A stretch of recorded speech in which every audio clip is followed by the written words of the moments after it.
This was a professional development workshop for DOE teachers on how to integrate field journaling into other areas of curriculum, cross-curriculum into science standards specifically.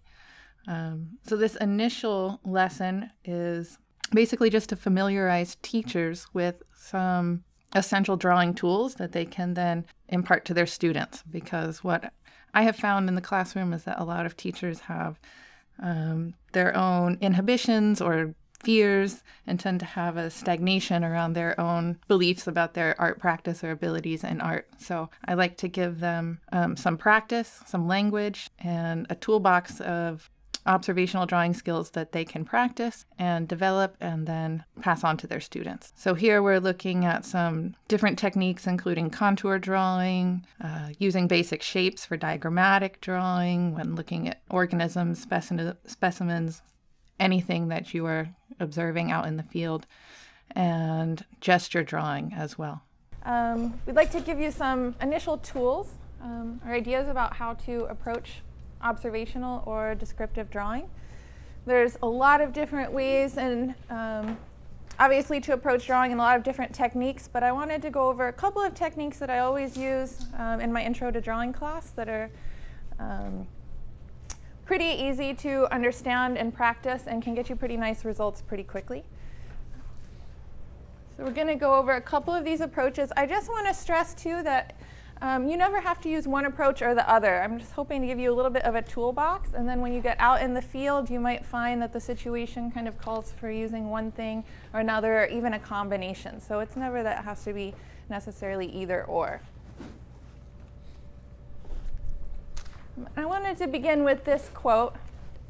In the 20th century, to stop rushing around, to sit quietly on the grass, to switch off the world and come back to the earth, to allow the eye to see a willow, a bush, a cloud, a leaf, I have learned that what I have not drawn, I have never really seen.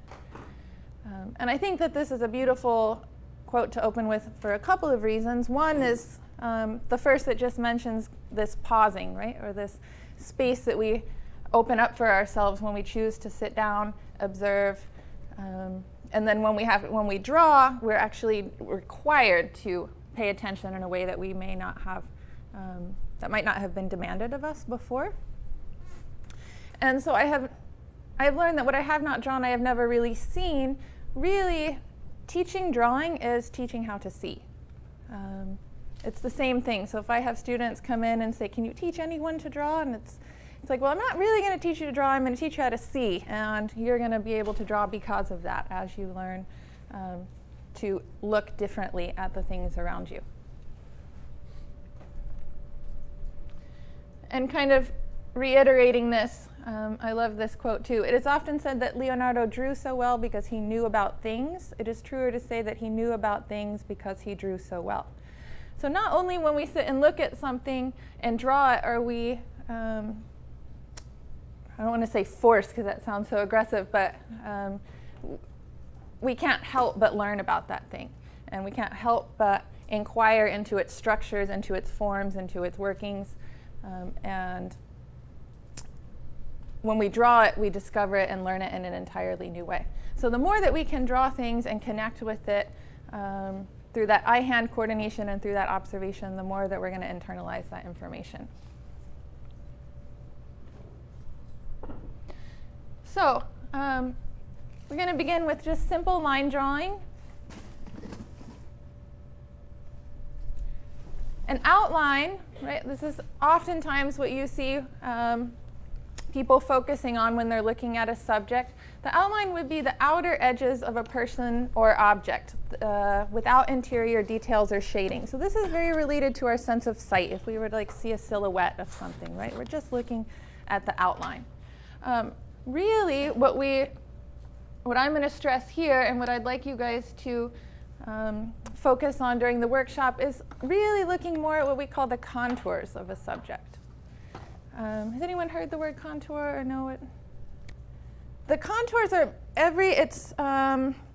anything that you can imagine touching, right? So where an outline is very related to our sense of sight, drawing is actually as related to our sense of touch as it is to sight. You cannot draw something without the same neurons firing that you use to touch the thing as to draw it.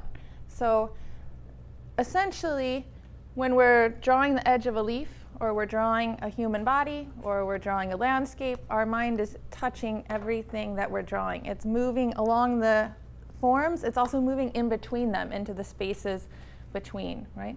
So if people who've, for example, been blind their whole life and then sight is restored, and they've never actually seen what it looks like to have a tea kettle in front of a coffee pot and understand that that overlap means that there's a space between, they can't distinguish that. They would have to actually physically walk over here and put their hand in between the two.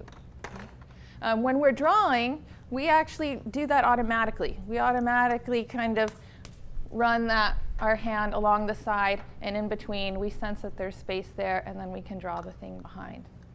So we're using our sense of touch. So with the contours, we're looking not only at the edges of the forms, but we're looking at the changes of plane within the forms. So this, not just being the shape, it also is going to give a sense of volume, right, or three-dimensionality, space, distance, all of these things that are related to sense of touch as well as sight. So you can notice the difference between, for example, the outline of the apple and the bunch of bananas, right? We've got not only the outlines of each banana, but the ridges that you would have, or the planes inside them, right? And by planes, we just mean a change in direction, right? So here I just wanted to show you examples of a couple of contour drawings that I did with, I believe these were 6th graders, just out here in the sketch garden. We had magnifying glasses, and we went out and looked at different plants and organisms here at the art school. Here you're really trying to coordinate your eye with your hand. So you're picking a line, you're following it, and you're trying to match your hand to what you're seeing with your eye, right? So this is really great for picking up specific details about things. If you're looking at a subject that has, a leaf has different serrated edges or a different pattern on it, using contour can really help you capture that specificity. It's a very specific way of translating what you're seeing into a drawing. Here's another one.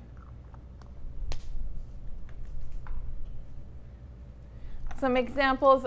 This is from field journals that I did with the 4th, 5th, and 6th grade at Halaukuana Charter School. They have quite a nice area there by the stream where we can go out and observe.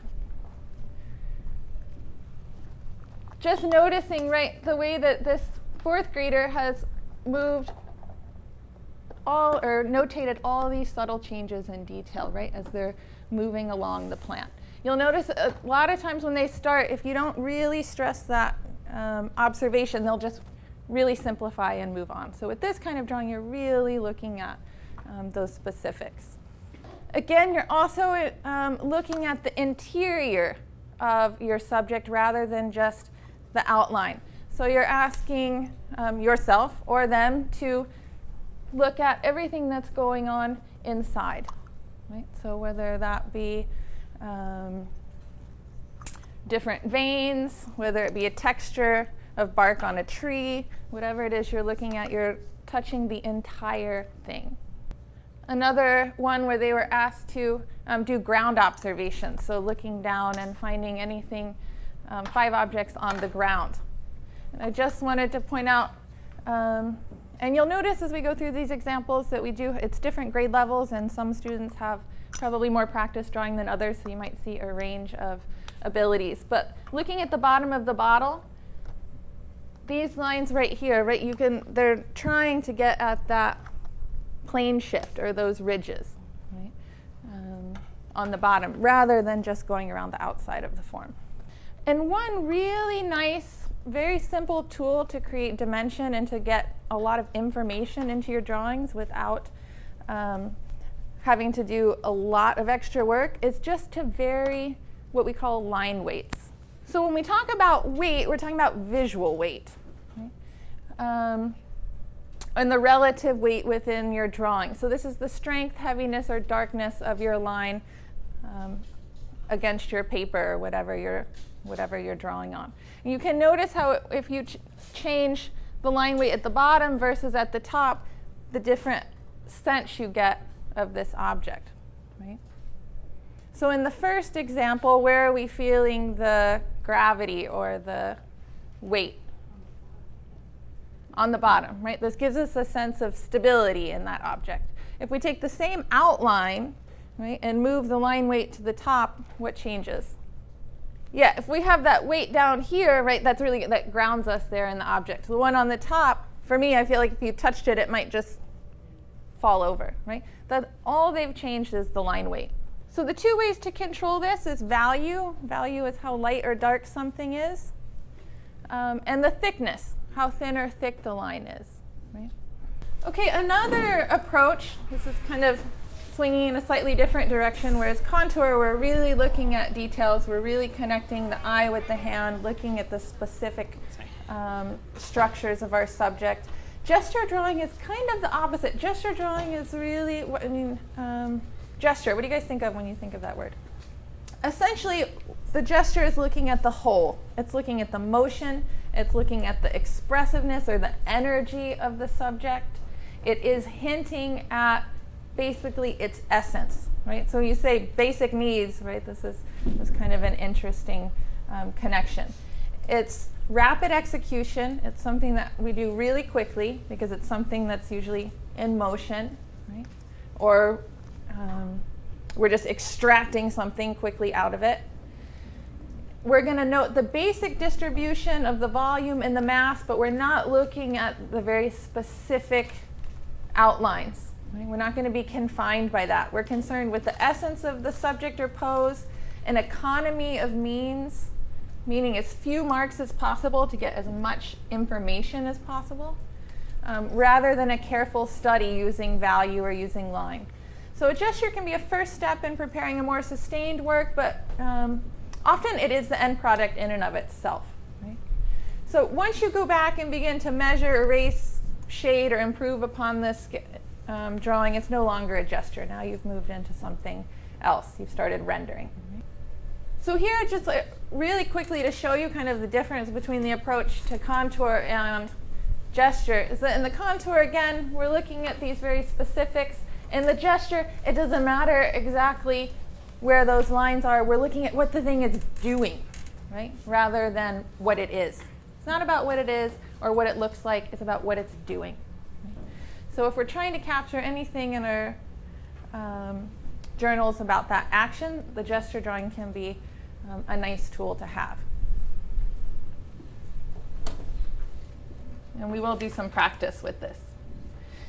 Gesture drawing can be anything from a few seconds to maybe a minute or two at the most. Right? The idea is, though, that in the first couple of seconds, you've notated something about the whole. So that if you're drawing this bird and it gets up and flies away after 3 seconds, it doesn't matter. You've already moved through everything that you've seen. So you're not dividing it into parts in your mind, wing, head, beak, foot. It's just bird, right? And bird doing something. Right? So in the first drawing, yes, we might not be able to have as much information as the fourth, which is maybe 30 seconds versus 3 seconds. We still understand something about what is happening.